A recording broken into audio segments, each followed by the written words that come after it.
The morning sun cast a golden glow over Buckingham Palace as 8-year-old Prince George carefully adjusted his navy blazer for the third time.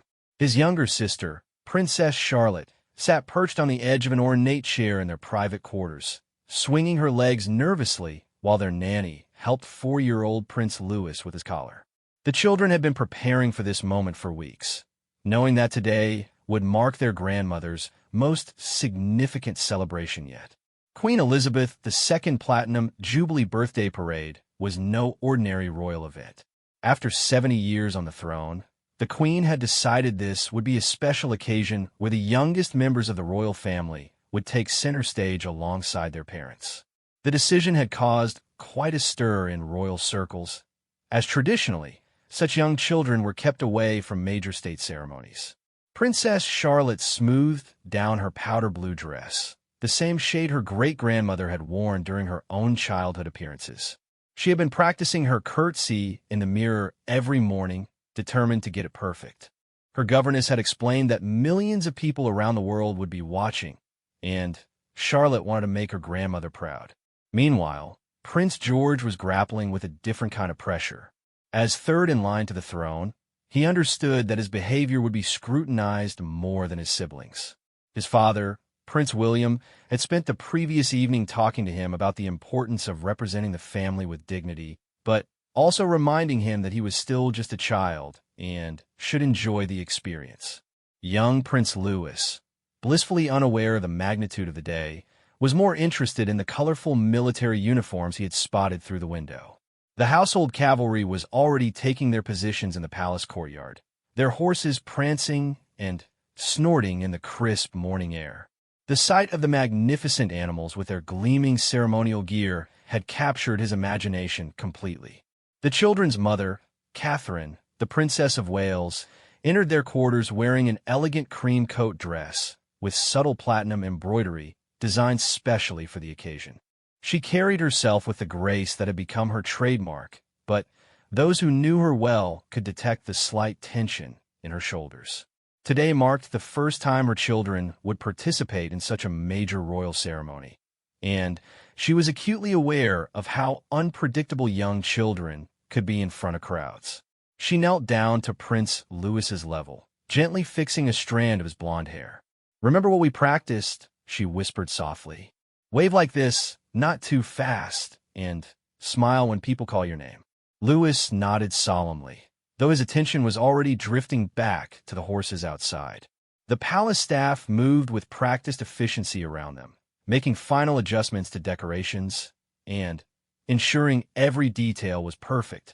Flowers had been arranged in stunning displays throughout the staterooms, each bouquet carefully chosen to reflect the Queen's favorite blooms from around the Commonwealth.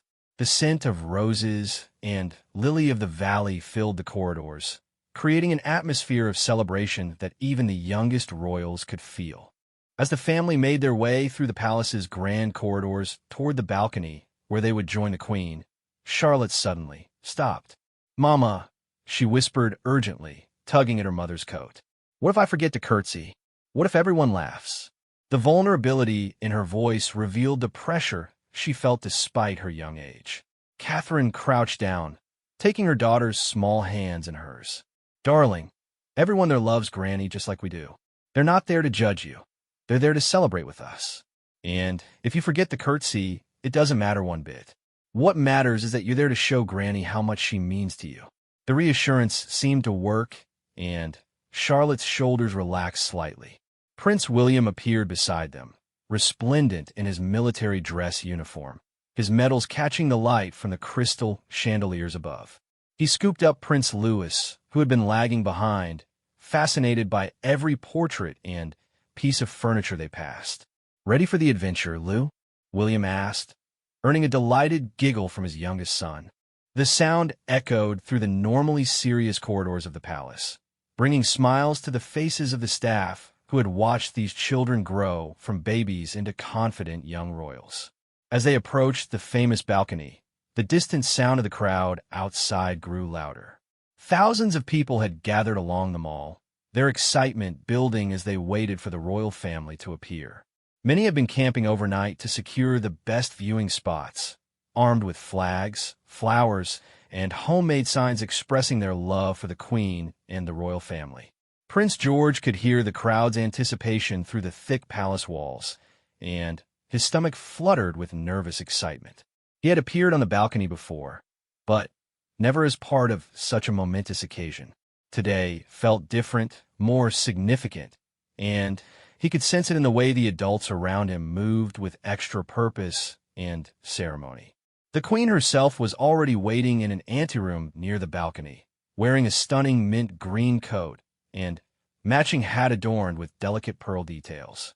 Despite her advanced age, her eyes sparkled with the same enthusiasm she had shown throughout her remarkable reign.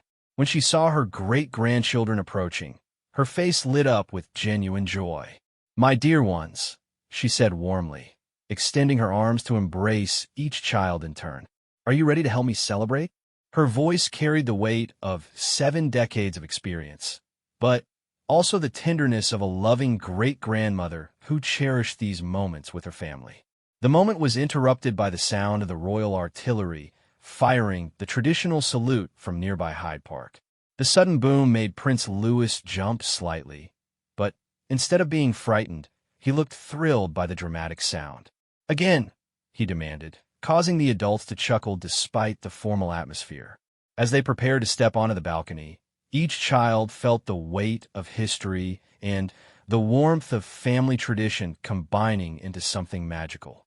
The massive crowd beyond the palace gates waited with bated breath, cameras ready to capture what would become some of the most memorable images of the entire Platinum Jubilee celebration. The heavy doors leading to the balcony stood before them, and beyond those doors lay an experience that would shape these young royals' understanding of their unique place in the world forever. The moment the balcony doors opened, a wave of sound crashed over the young royals like nothing they had ever experienced before. The roar of the crowd was deafening, a mixture of cheers, applause, and thousands of voices calling out, "God save the Queen." The sight that greeted them was breathtaking. The mall stretched out like a river of red, white, and blue, packed with people as far as the eye could see. Prince George stepped forward cautiously, his eyes widening as he took in the sheer magnitude of the celebration. Flags waved enthusiastically from every direction, creating a sea of movement that seemed to pulse with energy. He had seen crowds before, but nothing had prepared him for this spectacular display of affection for his great-grandmother. Princess Charlotte emerged next, her initial nervousness melting away as she saw the genuine joy on the faces below. Many people were holding up signs with her name, and she could see children her own age wearing tiaras and royal-themed costumes, their faces beaming with excitement. The sight filled her with a warm feeling of connection to these strangers who had come to celebrate with their family. Prince Louis, still in his father's arms, was completely mesmerized by the spectacle. His mouth fell open as he spotted the elaborate decorations that lined the mall. Union Jack bunting stretched between ornate lampposts, and enormous portraits of the Queen from different eras of her reign hung like tapestries along the route. The little prince pointed enthusiastically at everything that caught his attention, his infectious excitement drawing chuckles from the crowd below. Queen Elizabeth II stepped forward to the center of the balcony, and the crowd's enthusiasm reached fever pitch.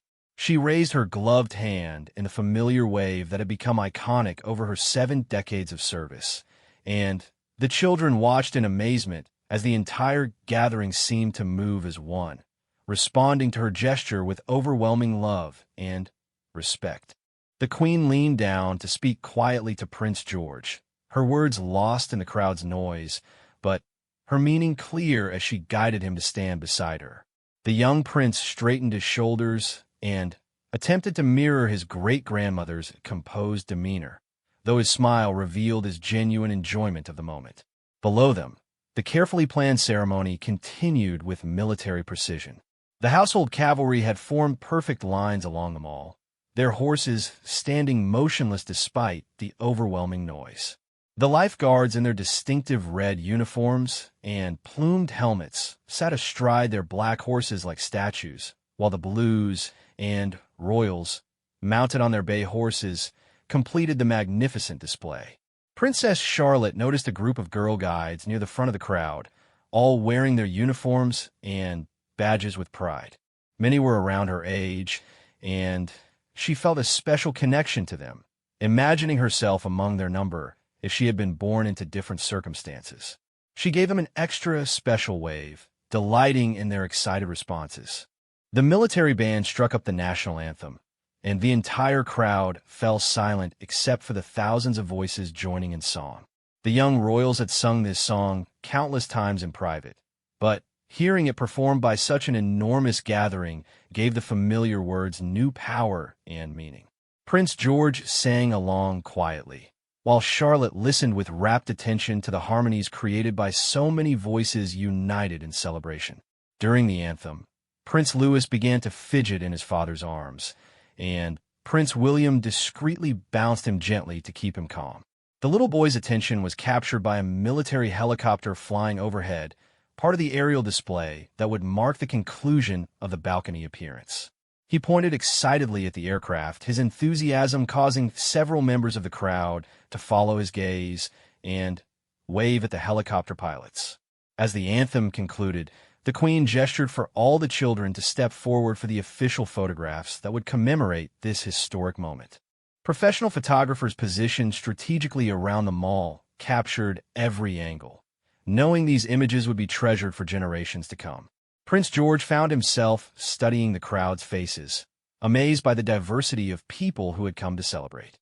He could see elderly couples who had likely lived through much of his great-grandmother's reign, young families with children in strollers, teenagers taking selfies, and people of all backgrounds united in their shared admiration for the Queen. The sound of approaching aircraft grew louder, and the children looked up to see the Royal Air Force Red Arrows approaching in their distinctive diamond formation. The crowd's excitement built to a crescendo as the planes drew nearer, trailing their famous red, white, and blue smoke across the clear blue sky. Princess Charlotte clapped her hands together as the formation flew directly overhead, the colored smoke creating a spectacular backdrop against the sky above Buckingham Palace. The timing was perfect, and the symbolic display of British aviation excellence added another layer of pageantry to the already magnificent celebration. Prince Louis was absolutely captivated by the aerial display, pointing and babbling excitedly as more aircraft followed the red arrows. Transport planes, fighter jets, and helicopters from various branches of the military created a thunderous symphony overhead, each aircraft representing different aspects of Britain's defense capabilities. The Queen watched her great-grandchildren's reactions with evident pleasure, understanding that these moments would become treasured memories for them. She had experienced countless such ceremonies throughout her reign, but seeing the wonder and joy in their young faces reminded her why these traditions mattered so much to the people they served. As the aerial display reached its climax, with vintage aircraft from World War II joining modern jets in a tribute to different eras of British history, the children stood transfixed. The symbolic connection between past and future, represented by the historic aircraft flying alongside contemporary ones, created a powerful moment that even the youngest royals could appreciate on some level. The crowd below continued to cheer and wave, their energy seemingly inexhaustible. Many people were taking photographs and videos, wanting to preserve their own memories of this unprecedented celebration. The sight of the young royals clearly enjoying themselves added an extra dimension of joy to the proceedings, humanizing the royal family in a way that resonated deeply with the gathered public. When the last aircraft had passed and the sky began to clear, the Queen prepared to lead her family back inside the palace, but not before one final wave to the devoted crowd. The children followed her example, waving enthusiastically as they began to retreat from the balcony, each of them forever changed by their first major public appearance at such a significant royal celebration. Once inside the palace, the contrast between the thunderous celebration outside and the relative quiet of the staterooms was striking. The children's ears were still ringing from the crowd's enthusiasm, and They chattered excitedly among themselves about everything they had witnessed. Prince Louis tugged at his father's uniform, trying to recreate the sound of the aircraft with his own little voice. The Queen led them into the blue drawing room, where palace staff had prepared refreshments and a comfortable space for the family to relax between public appearances. The room's elegant blue silk walls and priceless artwork provided a serene backdrop for what had become an impromptu family gathering, with several generations of royals coming together to share this historic day. Princess Charlotte immediately rushed to one of the tall windows overlooking the mall, pressing her face against the glass to continue watching the crowds below. "Look, Mama," she called excitedly. "They're still there. They're not going home." Indeed, despite the official balcony appearance being over, thousands of people remained in place, many hoping for another glimpse of the royal family or simply wanting to extend their celebration of the Queen's remarkable milestone. Prince George approached his great-grandmother with a mixture of respect and curiosity. "Granny," he said carefully, "do all those people really come just to see you?" The Queen's eyes twinkled as she considered the innocent question. She settled into one of the room's comfortable chairs and patted the seat beside her, inviting him to sit down. "They come to celebrate something bigger than just me, George," she explained gently. "They're celebrating the idea of service, of dedication, and of the continuity that brings stability to people's lives. I represent something that connects them to their parents and grandparents, and hopefully to their children and grandchildren too." The young prince nodded thoughtfully, though the full meaning of her words would likely take years to truly understand. Meanwhile, Prince William and Catherine were engaged in quiet conversation with other family members, discussing how beautifully the children had handled their first major public appearance. A palace aide approached discreetly and whispered something to Prince William, who then gathered his children around him. "We have a special surprise," he announced with a smile. "Granny has arranged for us to meet some of the people who helped make today so special." The children's eyes lit up with anticipation as they were led toward another part of the palace. They were taken to a smaller reception room, where carefully selected members of the public were waiting. Representatives from various Commonwealth countries, military veterans, charity workers, and local community leaders who had all played roles in organizing aspects of the Jubilee celebrations. The room buzzed with nervous excitement as these individuals prepared to meet the royal family. Princess Charlotte was particularly drawn to a young girl about her own age, the daughter of a Commonwealth diplomat, who was wearing a traditional dress from her home country. The two girls smiled shyly at each other before Charlotte made the first move, complimenting the beautiful embroidery on the girl's outfit. Within minutes, they were chatting like old friends, comparing notes about their different schools and favorite activities. Prince George found himself fascinated by a decorated military veteran who had served in multiple conflicts during the Queen's reign. The elderly gentleman, wearing his medals with pride, shared stories about different countries he had visited while serving the crown. George listened intently, beginning to understand the global reach of his great-grandmother's influence. Prince Louis, true to his nature, was most interested in a working dog that had accompanied one of the charity representatives. The golden retriever, trained to assist people with disabilities, remained perfectly still as the young prince gently petted his soft fur. The dog's handler explained how the animal helped people, and Louis listened with the serious attention he usually reserved for his favorite storybooks.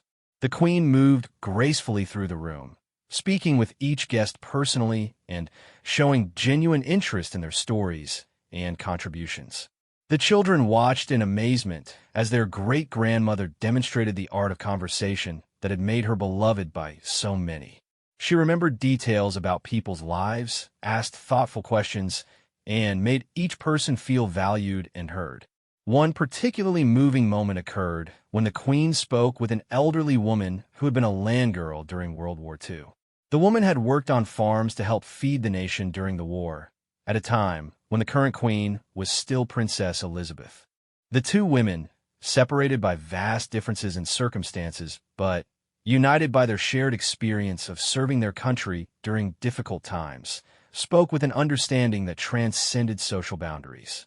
Princess Charlotte observed this interaction with fascination, beginning to grasp that her great-grandmother had lived through events that seemed like ancient history to her young mind. The idea that the Queen had been young once, facing uncertain times, and working to help her people, added a new dimension to Charlotte's understanding of duty and service. The children were then invited to participate in a small ceremony where they would present commemorative medals to some of the Jubilee volunteers. Palace staff had prepared special cushions with the medals arranged carefully, and each child was assigned specific recipients. This gave them their first taste of the formal duties they would one day perform as senior members of the royal family. Prince George approached his first recipient, a teenage volunteer who had helped organize community celebrations across London, with careful formality. He had watched his father perform similar ceremonies and tried to emulate the dignity he had observed. "Thank you for your service," he said clearly, the words his parents had coached him to use, but the sincerity in his voice was entirely his own. Princess Charlotte presented her medal to a nurse who had worked extra shifts during the pandemic, while also organizing Jubilee celebrations at her local hospital. The nurse leaned down to accept the medal, and Charlotte whispered, "My mummy says nurses are heroes." The simple statement, delivered with childish honesty, brought tears to the nurse's eyes and captured the hearts of everyone present.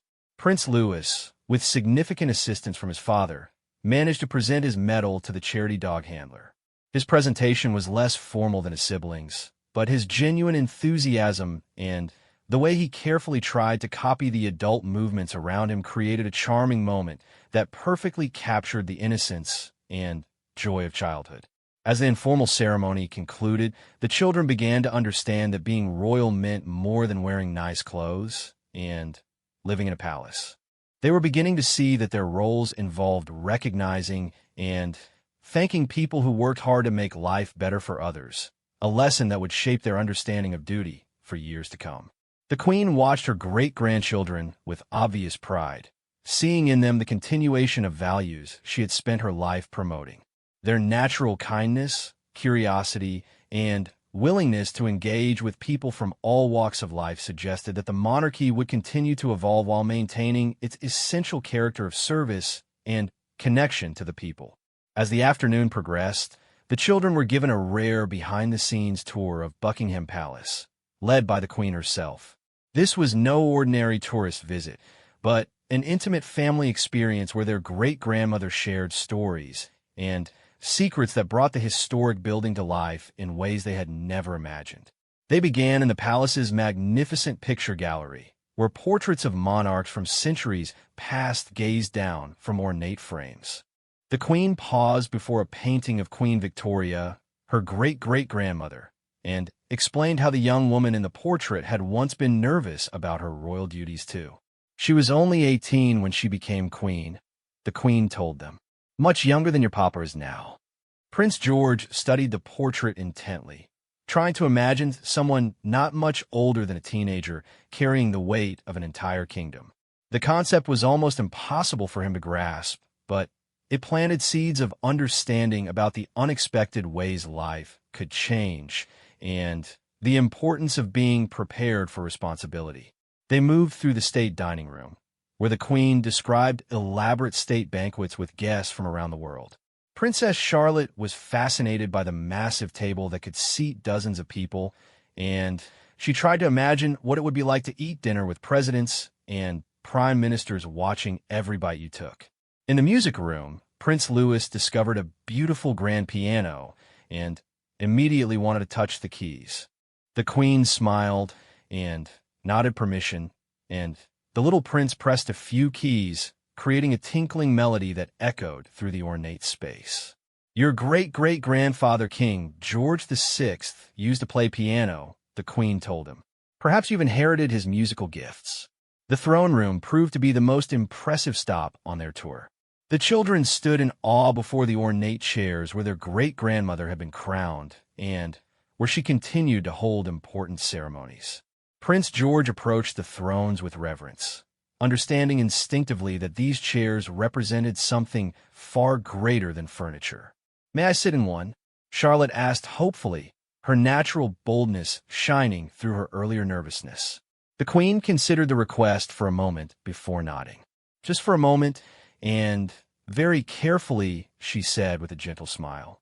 Charlotte climbed onto the throne with the utmost care, her small frame dwarfed by the magnificent chair, but her expression serious as she tried to imagine the weight of the crown that would rest on someone sitting there. Their tour continued to areas of the palace that few visitors ever see.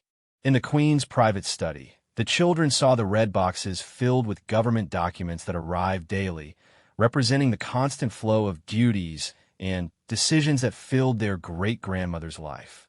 The sight of the neat stacks of papers made Prince George realize that being queen involved far more than ceremonies and public appearances. The queen showed them photographs from her own childhood, including pictures of herself and her sister Princess Margaret playing in the palace gardens during World War II.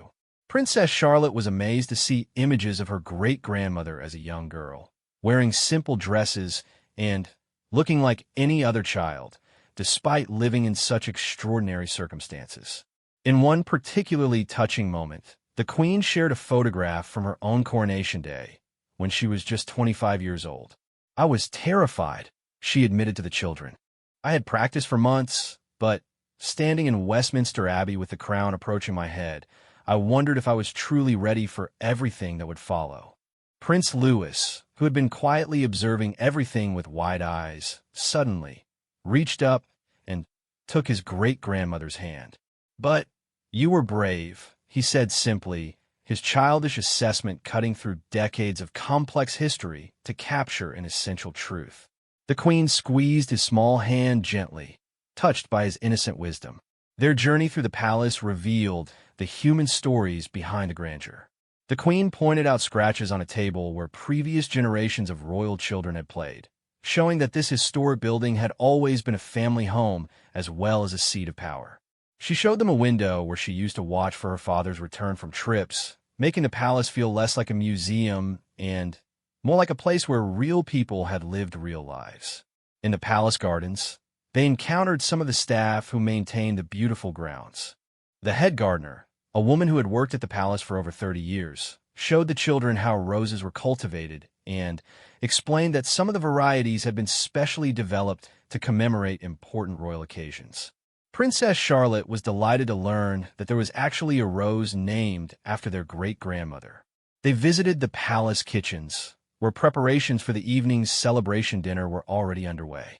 The children watched in fascination as skilled chefs prepared elaborate dishes, and Prince Louis was particularly impressed by a chef who was creating sugar sculptures for the dessert course. The chef even let him help sprinkle edible gold dust on one of the decorations. Throughout their tour, palace staff members they encountered clearly held deep affection for the Queen and genuine excitement about meeting the young royals. A longtime housekeeping supervisor shared stories about the palace during different decades, and a security officer explained some of the hidden features that kept the building and its occupants safe. The children began to understand that Buckingham Palace was like a small city, with hundreds of people working together to maintain traditions, support the monarchy's functions, and preserve history for future generations. They saw offices where correspondence was handled, workshops where ceremonial items were maintained, and storage rooms filled with treasures from around the Commonwealth. As the tour neared its end, they returned to the family's private quarters, where tea had been prepared in a cozy sitting room. The contrast between the grandeur they had just witnessed and this intimate family space helped the children understand that even within such extraordinary circumstances, the royal family valued normal moments together. The Queen settled into her favorite chair with a cup of tea, and the children gathered around her, still buzzing with excitement from everything they had seen and learned. "Being royal," she told them gently, "means being a guardian of history and tradition, but also being ready to adapt and grow with the times. The most important thing is to always remember that our role is to serve others, not to be served." As they sat together in the comfortable room, surrounded by personal photographs and familiar objects that made even a palace feel like home, The children began to process the magnitude of their heritage and the responsibilities that would one day be theirs to carry forward. As evening approached and the day's official celebrations began to wind down, the young royals found themselves in a reflective mood. The excitement of the morning's balcony appearance seemed like a distant memory, though it had been only hours since they had waved to the massive crowd gathered along the mall. The children were given time to rest and change into fresh clothes before the evening's family dinner, a more intimate affair that would include extended family members and close friends who had traveled from around the Commonwealth to mark this historic occasion. Princess Charlotte chose a simple pink dress with pearl buttons, while Prince George opted for a navy suit that made him look remarkably mature for his 8 years. Prince Louis, exhausted from the day's excitement, but still too stimulated to nap, sat quietly with a picture book while palace staff prepared the dining room. He kept turning to pages with pictures of airplanes, clearly still enchanted by the afternoon's aerial display. Every few minutes, he would look up and ask when the flying horses would come back, his young mind having transformed the military aircraft into something more magical. The Queen took a few private moments with each child before dinner, understanding that this day would likely remain vivid in their memories for the rest of their lives. She wanted to ensure they understood not just what they had experienced, but why it mattered. With Prince George, she spoke about the weight of future responsibility and the importance of preparing oneself gradually for leadership. Your great-great-grandfather once told me that being royal is like learning to swim, she explained to the serious young boy. You start in shallow water with people supporting you, but gradually you learn to trust your own abilities. Today was one of your first strokes in deeper water, and you did beautifully. With Princess Charlotte, the conversation focused on the unique role of royal women throughout history. The Queen shared stories of strong women in their family's past, from Queen Elizabeth I to Queen Victoria, explaining how each had found ways to serve their people while remaining true to themselves. Being a princess isn't about wearing pretty dresses, she told Charlotte. It's about using whatever talents you have to help others. For Prince Louis, the conversation was simpler, but no less meaningful. The Queen simply held him close and told him stories about the horses and carriages he would see in royal processions, promising that someday he would ride in them himself. His innocent questions about why people had been so happy to see them led to gentle explanations about love, loyalty, and the special bond between the royal family and the British people. As the family gathered for dinner in the state dining room, the atmosphere was both celebratory and intimate. The long table, which had hosted world leaders and dignitaries throughout the Queen's reign, was set with the finest china and crystal, but the conversation was relaxed and filled with laughter as relatives shared their own memories of the day. Princess Charlotte found herself seated next to a cousin from Canada, who told her about celebrations that had taken place simultaneously across the Commonwealth. The idea that children her own age in dozens of countries had been celebrating the same event at the same time fascinated her, expanding her understanding of the global nature of the monarchy. Prince George listened intently as adults around the table shared stories from previous Jubilee celebrations, learning about the Silver Jubilee in 1977 and the Golden Jubilee in 2002. He began to understand that what they had experienced today was part of a continuing tradition that stretched back generations and would hopefully continue for generations to come. The evening's meal featured dishes from around the Commonwealth, a culinary journey that represented the diversity of the nations that acknowledged the Queen as their head of state. Each course was accompanied by explanations of its cultural significance, turning the dinner into an informal geography and history lesson that engaged even the youngest diners. As dessert was served, individual cakes decorated with edible flowers representing each Commonwealth nation, the Queen stood to offer a toast. Instead of the formal speeches that usually mark state dinners, she spoke from the heart about family, continuity, and hope for the future. Her words were directed as much to her great-grandchildren as to the assembled adults. Today we celebrated 70 years of service, she said, her voice clear and strong despite her age. But More importantly, we celebrated the enduring bonds that unite our family and our nations. These young people sitting with us tonight represent the future of those bonds, and I have every confidence that they will carry forward the values of duty, service, and compassion that have guided us through both challenging and joyful times. After dinner, the family gathered in the music room, where someone had arranged for a small musical performance featuring traditional songs from different Commonwealth countries. The children listened as musicians played everything from Scottish ballads to Caribbean calypso, each piece representing different aspects of their great-grandmother's global family. Prince Louis, who had been struggling to stay awake, perked up when the musicians began playing a lively tune from Australia. The rhythm was so infectious that even the adults began tapping their feet, and soon Charlotte was quietly humming along. The music filled the ornate room with joy and energy, creating the perfect end to an extraordinary day. As the evening drew to a close, the children said their goodnights to visiting relatives and prepared to return to their own rooms. The Queen walked with them partway, her presence a comforting constant in what had been a day full of new experiences and sensations. Before they separated, she gathered all three children together one final time. "Remember this day," she told them gently. "Remember the sound of people celebrating, the feeling of being part of something larger than yourselves, and the responsibility that comes with the privileges you've been born into. But most importantly, remember that love for family, for country, and for service is what makes all of this meaningful."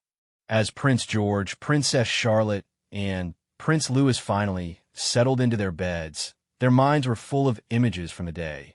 The sea of faces in the crowd, the thunder of aircraft overhead, the warm conversations with people from around the world, and the quiet wisdom of their great-grandmother. They fell asleep knowing that they had been part of history, but also understanding that their real journey was just beginning. Outside their windows, London continued to celebrate into the night, with street parties and gatherings throughout the city marking the end of a truly historic day. The young royals' first major public appearance had been a resounding success, introducing them to the British people and the world as the next generation of the royal family, ready to carry forward traditions while creating their own unique contributions to the monarchy's future.